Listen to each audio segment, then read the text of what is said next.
Welcome to It Is Always Now with Marty Long. Get ready to open up and let true joy into your life. Join Marty for conversations about inclusivity and respect, the importance of curiosity, and making change happen. Your journey of exploration and discovery into the greater world around us begins now. Here's Marty. My goal is to encourage you to awaken your curiosity. Curiosity is what keeps us seeking and finding truth and lasting joy. When I was working in the real world, I had many managers. So many that I honestly can't give you the exact number, and, well, I don't remember a lot of names either. Just to be clear, it's not that I changed jobs or teams so much. It was those people above me, always churning around, changing, who knows. But of all of those managers, however there may have been, there is one that I will never forget. Rick. I worked for him for 6 years. Not to discredit the other good managers I had the privilege of working with. It is just that Rick was one of those special people who had both self-confidence and an extremely positive outlook on life. He was always willing to listen before he judged. In fact, I don't think he ever really judged. He just evaluated wisely. He never threw us under the bus, and as far as I can remember, he never got what you could call angry, a little righteous indignation as needed, but not anger. I need to tell you, Rick was paralyzed, waist down, in a wheelchair. There were times when a project would be going south, or we had been out on the road too long, or upper management was stirring things up again. Real world stuff. We would go into Rick's office, and he would see our glum faces, and he would say, "Smile, sparkle, shine." And for some reason, this always brought smiles to our faces. We would relax a little bit and be a little bit more ready to dig in and figure things out.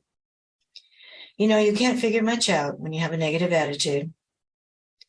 Some time ago, I found one of those little wooden blocks that has a saying on it. This one has a background of black and white stripes and gold lettering. It says, "Smile, sparkle, shine." I keep it on my desk always, and I can't look at it without thinking about Rick and smiling. So what magic might these 3 simple words hold for me? It has to be more than just the fact that Rick said it. And that is not all I have on my desk. So come with me for a bit, if you will, while I walk down memory lane. Back to Smile. When I first started working with computer systems in hospitals, I was told that when I was on the phone with a client, I should have a smile on my face. You will sound more pleasant, I was told. And I find this actually works. Even if the conversation is stressful, there is just something subconscious about turning up the corners of your lips. Sparkle. After going back in my memory and thinking about why this worked, it occurred to me that your sparkle comes from inside of you. Smiling, taking a deep breath, reevaluating a bit, and you start to feel better inside. Ideally, you are more calm and thinking more clearly. The clouds of frustration, fear, and pressure move away for a bit. This leads to shine. Now that you are more calm, that you are thinking more logically, that you have a more positive outlook, this spills out to the others around you.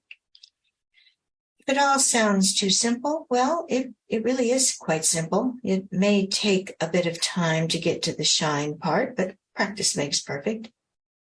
This ties back to our third podcast, where we discussed that sometimes we need to take a break and refocus. We cannot give what we do not have. Yes, depending on the situation, it may take a bit of time to get yourself to the shine mode. It's being human. Keep trying. You will be digging a new trench in your mind, a positive one. The deeper it gets, the easier it is to come back to it. The easier it will be to shine, even if there are clouds in your sky.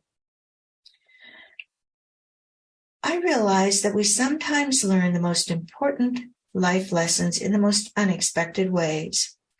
We are often not fully aware of what something means until years later, like I just did with Rick's smile, sparkle, shine. Pause and take a minute to think about ways you can get closer to shine. Maybe jot a few ideas down. And when I say pause on this podcast, I mean literally hit the pause button for a few seconds. The next thing on my desk that I wish to share is my little new beginnings. He is a beautifully crafted feng shui baby dragon, fits in my hand and always makes me feel better. He has great detail, intricate tiny little scales, gold-tipped tail, feet, and nostrils, shiny black horns laid back against the top of his head like a crown, eyes that appear to be looking far away, possibly into the future. It is like he is looking past me, not at me. A little disconcerting, actually.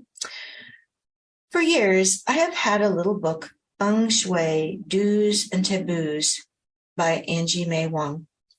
On page 181 of my Feng Shui book, Angie tells me that one of the attributes which the dragon represents is new beginnings. I can only assume a baby dragon would be even better. As an added bonus, I found a lovely metal tea leaf that is just perfect for him to sit on. New Beginnings has been with me now for 10 years. Sometimes I hold him and look back over those 10 years. It is then that I thank the Eternal for being with me, as I've slowly been able to transition from a very bad place to an extremely good one.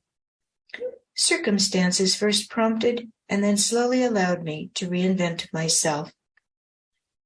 Sometimes it is good to remember our past, where we've come along in our journey, to rejoice if it has been to a better place, or to ponder on how to move towards a better place if that is the need. One day, while I was holding and looking at new beginnings, it hit me. In many ways, every day is a new beginning.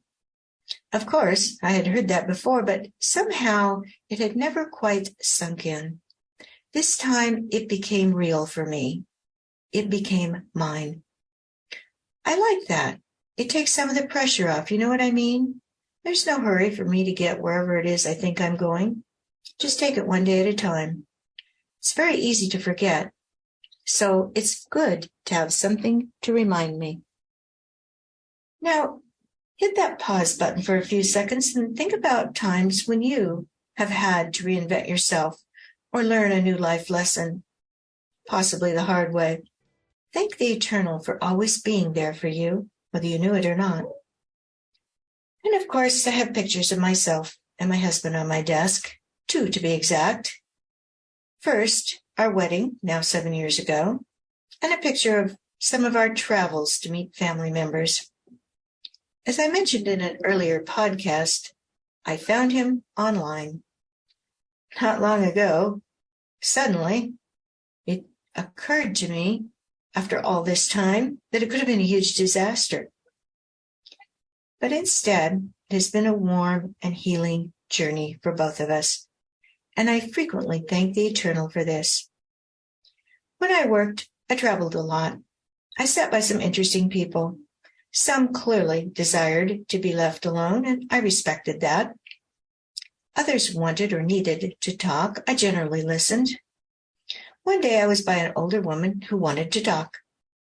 I was in the throes of my divorce and shared some things with her.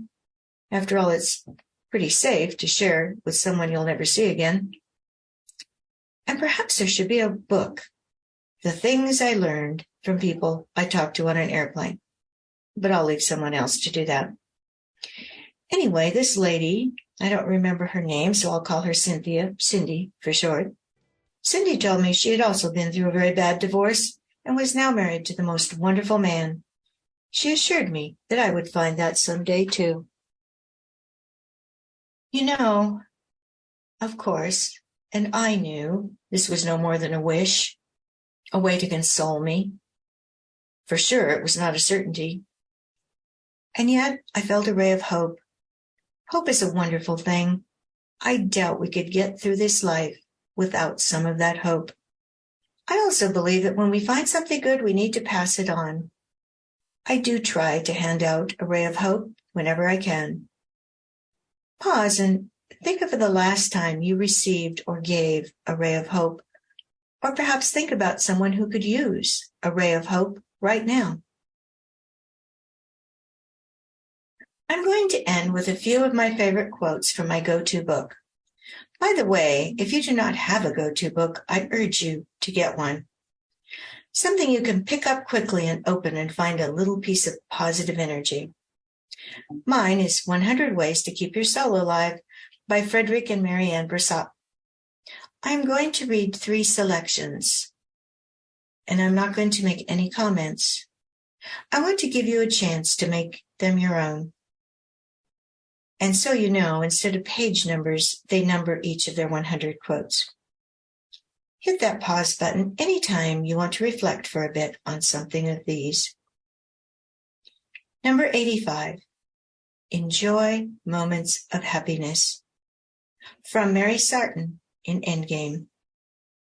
I've been thinking about happiness, how wrong it is to ever expect it to last, or that there be a time of happiness. It's not that. It's a moment of happiness. Every day containing at least one moment of happiness.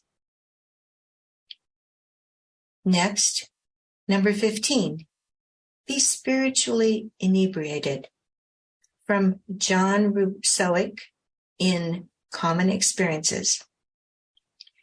Spirituality inebriation is this: that you receive more sensible joy and sweetness than your heart can either contain or desire.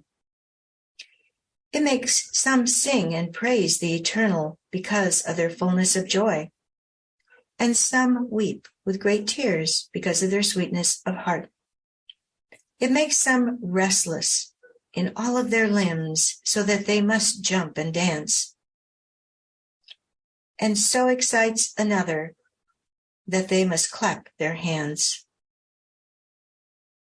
One more. Number 29, Exercise Your Imagination, from Thomas Merton in Contemplation in a World of Action. Imagination has a creative task of making symbols, joining things together in such a way that they throw new light on each other and everything around them. The imagination is a discovering facility, a faculty for seeing relationships, for seeing meanings that are special and even quite new. We will leave it there for now. Remember, it is always time to pick up some inspirational message. It is always time to refresh your soul. Now is always the time. It is always now.